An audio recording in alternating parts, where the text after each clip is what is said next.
व्यक्ति को किस तरह से आंकना चाहते हैं ये उस पर है। मैं केवल एक सिंपल कैलकुलेशन देता हूं राजीव जी, वो बड़ा मजेदार है। जी। आप केवल भारतीय जनता पार्टी के किन किन राज्यों में हुकूमत है उसकी लिस्ट बना लीजिए और जितने राज्य हैं उनकी लिस्ट बना लीजिए जहां भी वो सरकार में है या प्रिंसिपल अपोजिशन है। मतलब केरल में उनकी कोई सीट भी नहीं है इसलिए नहीं कह रहा हूं मैं, और तमिलनाडु में भी नहीं है, पर जैसे कर्नाटक उदाहरण के लिए, या उड़ीसा, जी।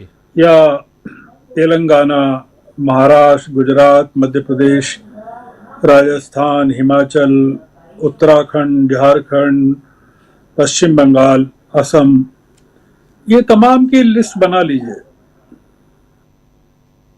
यहां पर सिर्फ इनकी 3-3 सीटें कम कर दीजिए आप,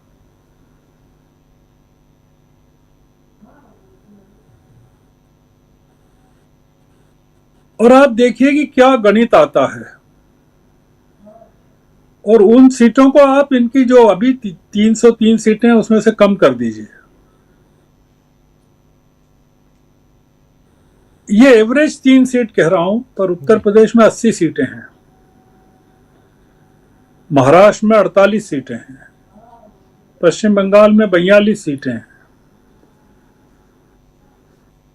इंडिया गठबंधन को कुछ करना नहीं है। आप देख रहे हैं कि इंडिया गठबंधन ने जो बाय एंड लार्ज कैंडिडेट्स खड़े किए हैं अभी तक, उसमें लगभग सिंगल कैंडिडेट हैं। हम लोगों ने जिस चीज पर ध्यान नहीं दे रहे हैं जी। कि बीएसपी ने 195 कैंडिडेट खड़े किए हैं, और कई जगह उत्तर प्रदेश में बीएसपी ने हिंदू कैंडिडेट खड़े किए हैं। अगर उनके कुछ कैंडिडेट्स पश्चिमी उत्तर प्रदेश में देखें, रविकांत जी बता सकते हैं।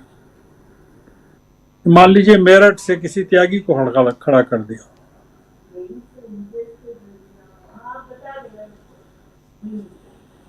ऐसे आप लिस्ट बनाइए उनके नामों की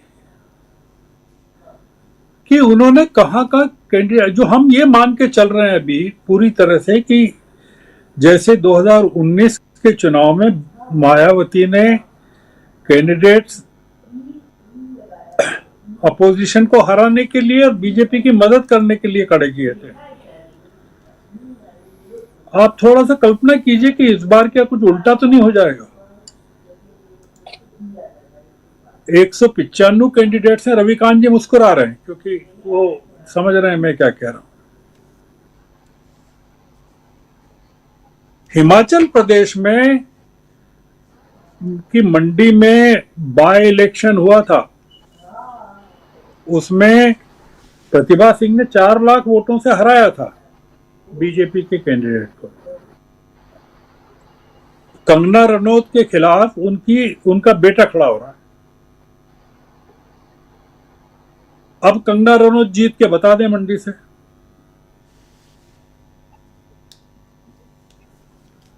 आप कल्पना कर सकते हैं राजीव जी कि अगर कंगना रनौत हार जाए, स्मृति ईरानी हार जाए, जितिन प्रसाद हार जाए,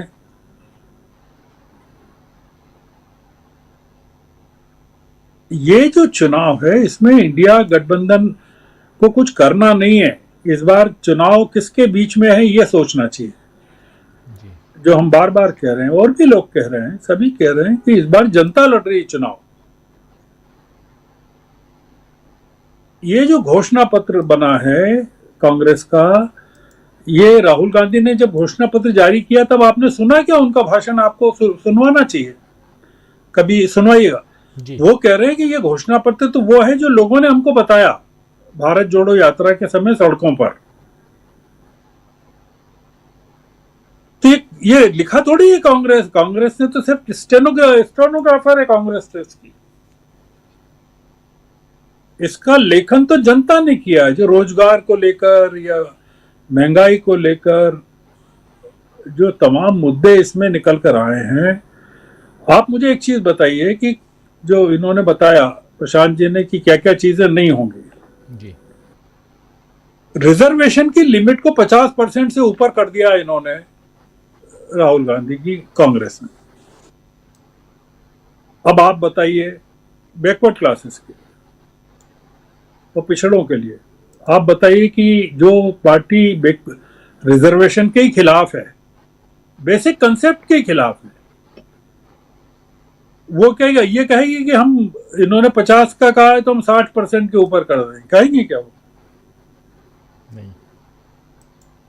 नहीं कह सकते। जाति जनगणना की बात कही है, आप बताइए कि जाति जनगणना के बारे में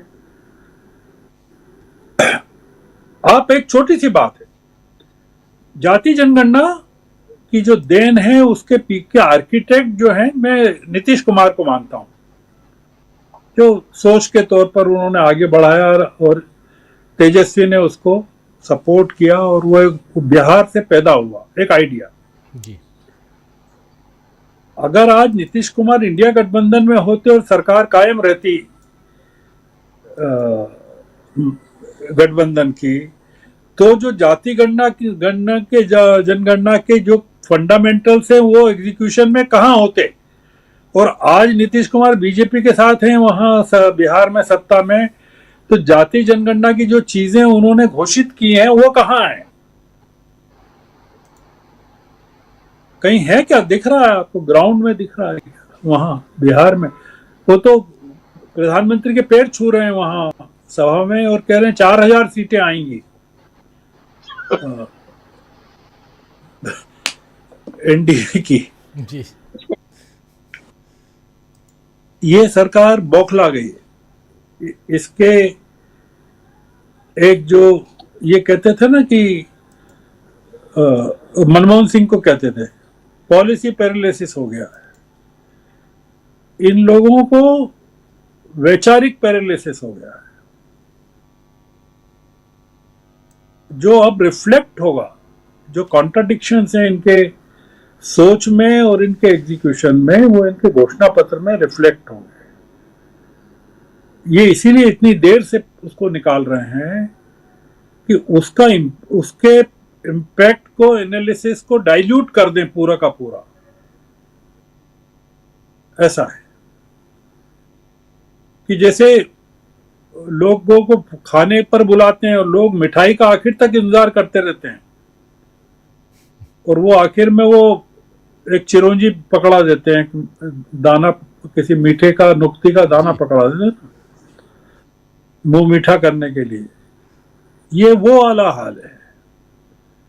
तो इसलिए ये जो घोषणा पत्र का अब इशू ही नहीं रहा है अब तो ये, और जो सभी लोगों ने कहा है, सब कह रहे हैं, जो मैं कह रहा हूं वही कह रहे हैं। वो प्रधानमंत्री अभी तक ये कहते थे कि एक अकेला सब पर भारी, तो बीजेपी ने कहा महाराज अब आप ही अकेले चुनाव लड़ो। आपने कहा ना एक अकेला सब पर भारी, तो अब आप ही जीत के दिखाओ। वो वाल्मीकि जी की कथा पता है ना राजीव जी आपको? वो नारद जी ने उनको कहा घर पूछ के आओ कि भाई तुम ये जो पाप कर रहे हो उसमें तुम्हारी भागीदारी है कि नहीं है। तो वो बांध दिया उन्होंने नारद जी को और गए पूछने। तो वो घर वालों ने कहा कि भैया हमारी कोई भागीदारी नहीं तेरे पाप में, हम तो तेरी कमाई को खा रहे हैं, तू जो लूट के लाता है हमको क्या पता कहां से। एग्जैक्टली बीजेपी में आज वही स्थिति है। उनका कहना है अरे आप अकेले भारी तो अकेले भारी, हम तो पीछे हैं आपके साथ। हर जगह पीएम दिख रहे हैं बोलते हुए, अकेले दिख रहे हैं। और आपने देखा ना उत्तर प्रदेश में, ये रविकांत जी बताएंगे ज्यादा, जयंत चौधरी मेरठ की सभा में उनकी क्या स्थिति हुई, और फिर वो 2 जगह जो सभाएं हुई, एक योगी जी की हुई और एक पीएम की हुई, वो गए नहीं जयंत चौधरी।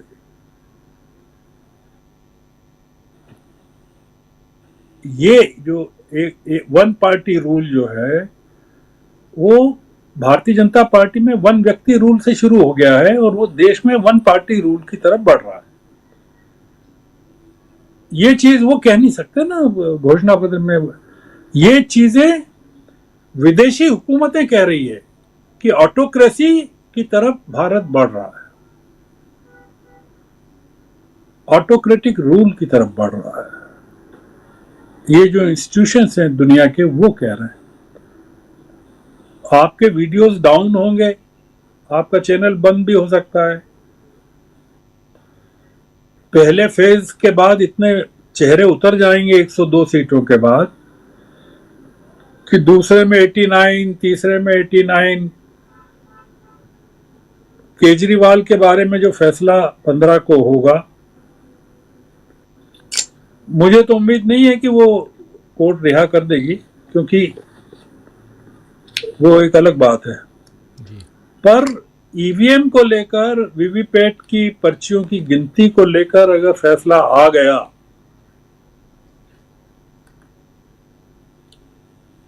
और यही फैसला आ जाए, सिर्फ केवल एक फैसला यही आ जाए कि हम 1 जून को अनाउंस करेंगे इसका फैसला, तो भी घिग्गी बन जाएगी। ये 1 जून के पहले करेंगे, 1 दिन पहले करेंगे, मई के आखिरी दिन करेंगे, तो भी घिग्गी बन जाएगी। क्योंकि वो अगर कह देंगे कि हम 55 लाख ईवीएम मशीन्स को का प्रोटेक्शन सुप्रीम कोर्ट अपने हाथों में ले रही है और वो तय करेगी कि किनका रैंडम वीवीपैट की पर्चियां खुलनी चाहिए और जिनका जो उसका जो गिनती होना चाहिए। आप देखिए, ये इस समय सांसद में पूरी की पूरी हुकूमत है। और इसका एक उल्टा पक्ष ये है राजीव जी कि ये इनके प्रकारेण अगर ये आ गए जोड़ तोड़, साम दाम दंड भेद, तो फिर आप तैयार रहिएगा। हम भी तैयार रहेंगे, हम तो हैं अभी से साथ साथ हैं। जी बिल्कुल बिल्कुल। जनता भी तैयार है जी, बिल्कुल। रविकांत जी तो बहुत पहले से तैयार है।